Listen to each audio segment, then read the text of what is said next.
Hello everyone and welcome to a lonely Hub Notes.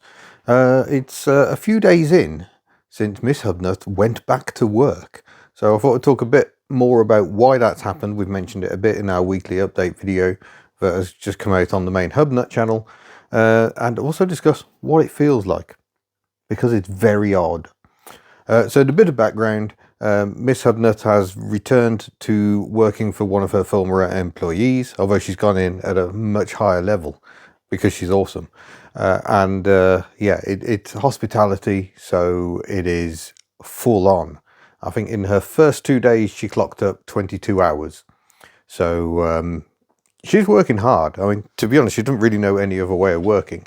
It's one of the things I find most appealing about her. She's got a work ethic that is frankly a bit too rare these days, and an approach to customer service that is mind-blowing in its commitment. Sometimes a little too much, perhaps, but she doesn't believe in half measures. I thought I'd explain why we're doing it. It wasn't designed as a sort of please give us money because we need money sort of a thing. It's just because we do need more income, but trying to get people to just give you income, that doesn't sit well with us. We are hugely thankful to our loyal band of followers, both the YouTube channel members, the Patreons, and those who use the Buy Me a Coffee link, because all that support, really does help. It helps us make the videos. But we have to look a bit beyond that sometimes, stuff we want to do as a family. This summer, we're taking the most expensive holiday we've ever had. And that's one of the reasons we're feeling the pinch quite a lot at the moment. We committed to this 2 years ago, and we've been stashing into it on a monthly basis. And it's a lot, but we've got one child completing GCSEs, another child completing A-levels.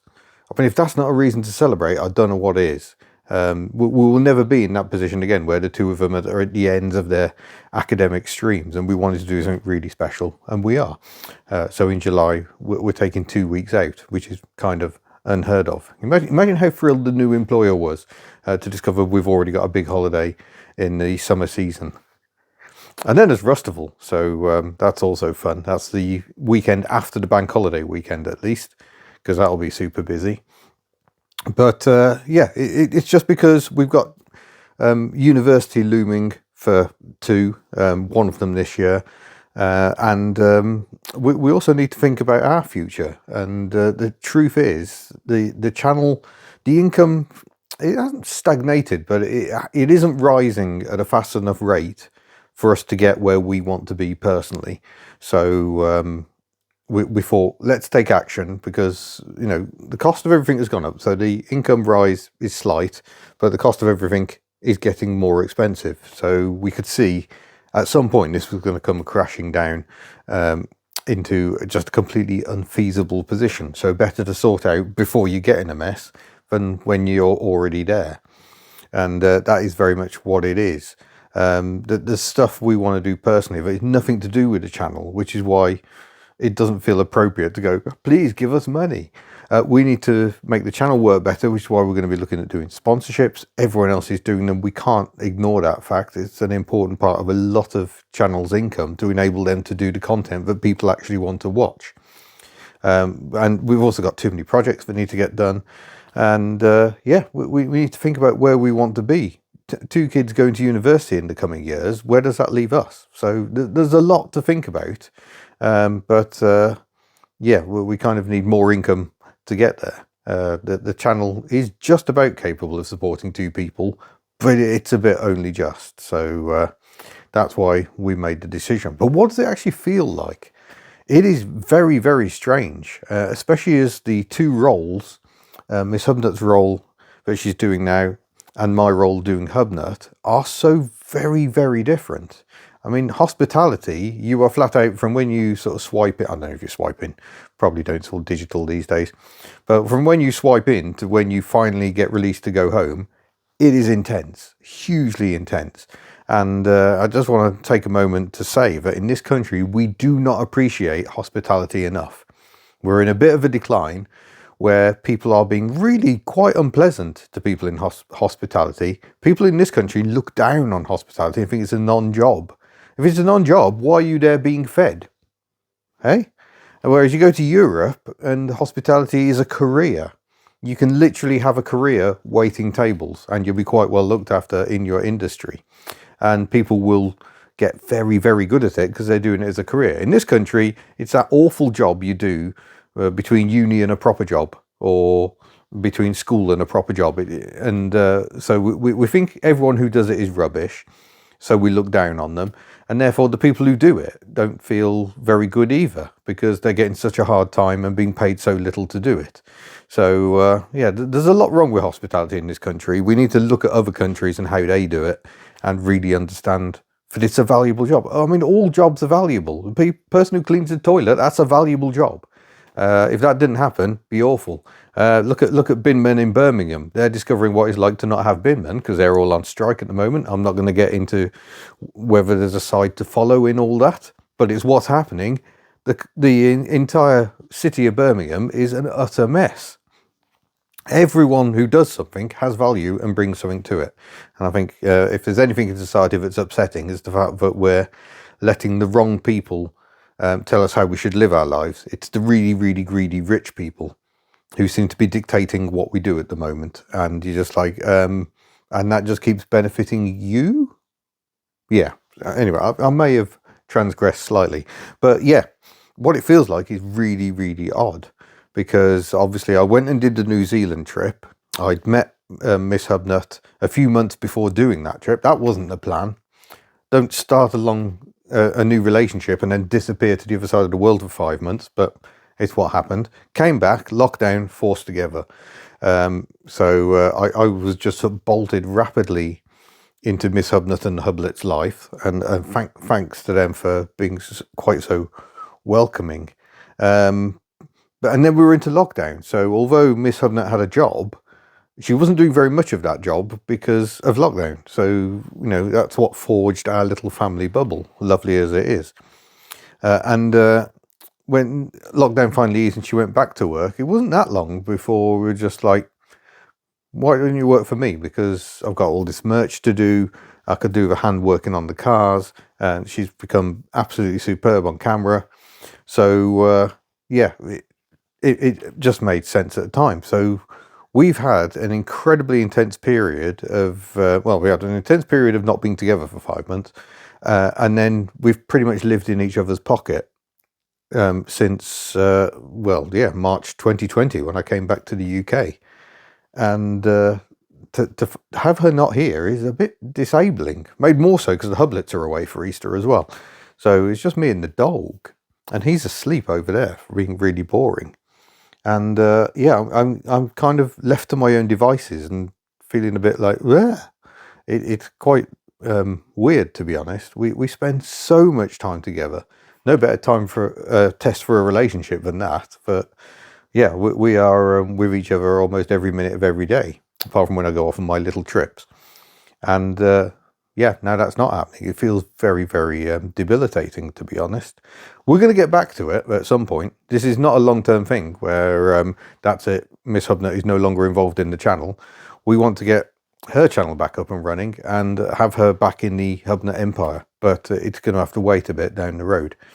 Her working will help facilitate the future we're going to have. Sound weird? Yeah, that's what we're aiming for anyway. So yeah, it just feels really, really odd, and it kind of feels a bit unfair as well, because don't get me wrong, running a YouTube channel is hugely intense, but it's a different kind of intensity. She's literally having to run around and ensure the service is working in the world of hospitality, and it is intense. She's getting plenty of steps in, and it's a high stress environment as well. Getting food to people's plates. People don't realize that getting that food in front of you, it's hard work. So yeah, she's having a really hard time of it.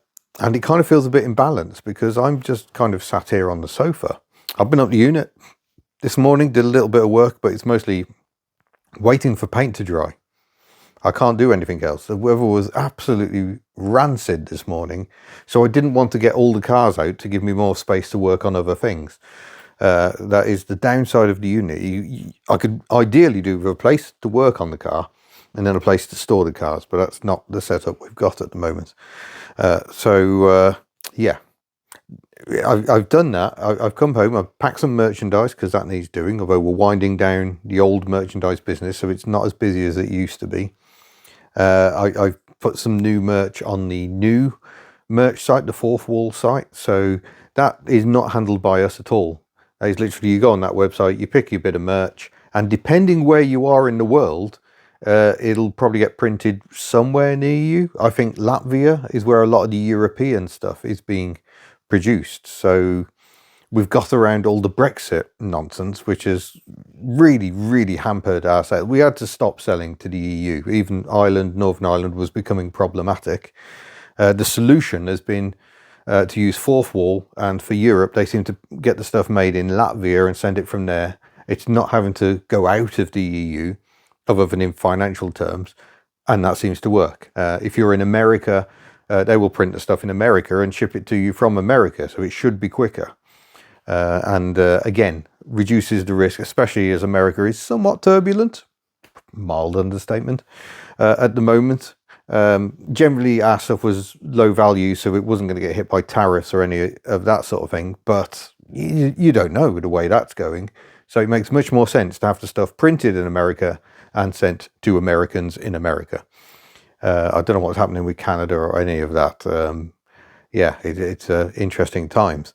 So yeah, we're moving to that format. We're still going to have to bulk buy stuff for doing shows. But again, we're not going to be doing the shows as hard as we have been. We're not going to be at the November show in Birmingham. So please don't go to that show thinking we're going to be there. We will not be there. But the first time since 2019 was the last time I missed that show because I was in New Zealand. So yeah, we will not be there. And I'm not sure what we're doing at other shows as well. Again, to do a show and actually sell merchandise with just one of us is really difficult because you guys want a show report. So we can't nail ourselves to the stand. So again, having the two of us meant Miss HubNut could stay on the stand, meet people, sell stuff. She's very good at sales, you've probably noticed. And I'll go off and do a show report, do a bit of meet and greet at the stand when I could. And it's a really good formula. We can't do that anymore, so that makes life a lot more difficult. But I'll see what we can do, because obviously we've had some lovely socials at the Classic Motor Hub in Bybury, or Bibury, however you meant to say it, in Gloucestershire. I would like to do more of those, but again, it will have to be a solo mission. So we'll see what we can do. Yeah, we still like meeting everyone.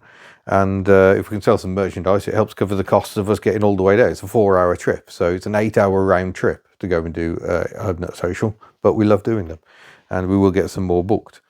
And same with Rustival, obviously.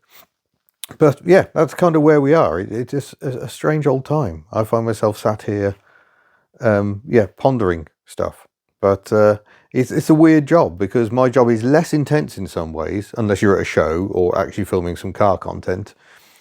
But there's an awful lot going on constantly. I'm constantly checking the comments. I try to read every single comment on 2 channels.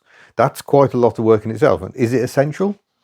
Arguably not, but I have some lovely conversations in the comments, and we love that feedback loop. So I love engaging with the comments, and I love having the time to do that, and reducing the amount of videos we put out makes that easier to manage. We're down to a few hundred comments a week rather than 1,000. That makes life a lot easier. Yeah, there's that. Yeah, I just wanted to kind of explain where we are. It's a strange old time, but we're hugely grateful for your support, hugely grateful for your views. So thanks for watching, and we'll try and serve up more engaging content. That is always the challenge. I mean, here's a quick aside. I wasn't going to go down this road, but I'm doing it. When we went truck racing at Pembrey, barely anyone watched the video. It's done 7,000 views. It's appalling. It's absolutely bombed. For us, that is terrible. But what's far worse is the income. The income from that video, £28. And I'm thinking, it's a good job we went in early, so at least our fuel bill is less than £28. Otherwise, we'd have been in debt for the day. But that was a day where we did get lunch provided. That was good. But the two of us were there from, I think we got there about 11 until about 4 o'clock. So 5-hour day for 2 of us, and we earned £28. And we had no idea that video was going to bomb. We just went into that video our usual way, because it was slightly chaotic on the day, because you're trying to think, what can we film, who can we talk to?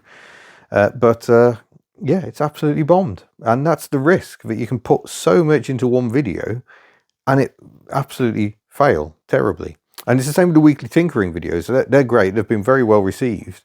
But the income per video, when you look at the man and woman hours that go into each one, it's terrifying. The hourly rate is pitiful. So it's a constant battle. There's always a lot going on, even though sometimes it looks like I'm just sat on the sofa scrolling my phone.